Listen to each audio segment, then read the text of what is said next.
pag-aaral mo.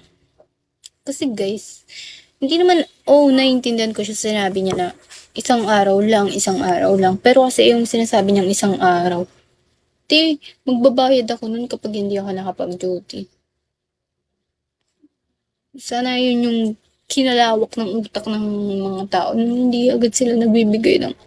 Hindi siya comforting para sa akin eh. Parang inano niya pa sa akin na, parang ang naramdaman ko pa doon, bakit kasi hindi mo to inuna? Parang ganun yung ano ko. Ang pagkaano ko sa sinabi niya.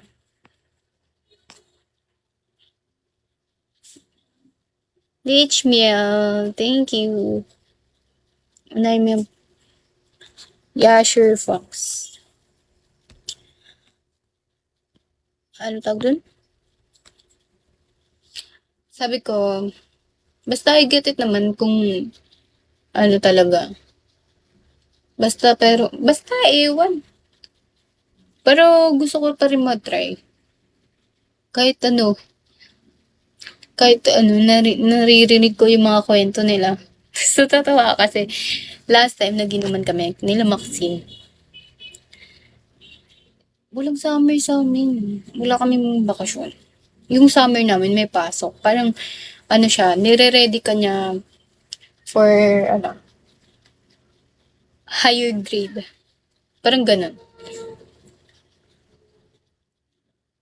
Wala sa aming, summer. Sem break. Wala kami sem break. Ang sem break nga namin, November 1.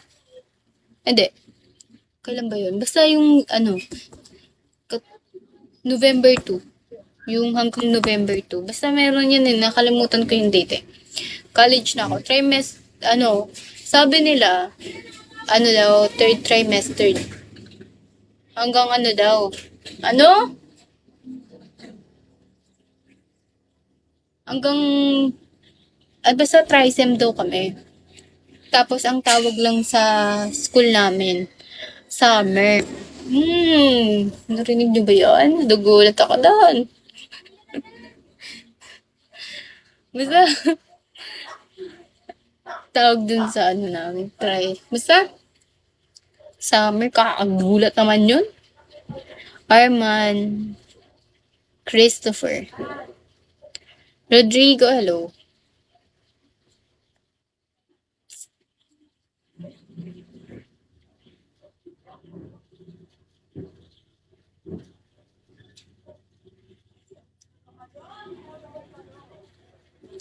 Ewan ko. Ba't hindi ko nga alam eh. Nalaman ko na lang nung tinanong ko na sabi ko, bakit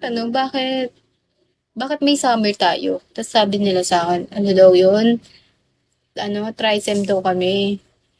Tapos parang ang tawag lang sa amin, tawag din? Summer. Nursing. Nursing po ako.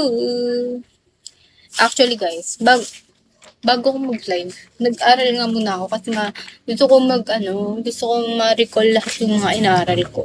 Actually, kinompile ko lahat ng lessons ko from first year.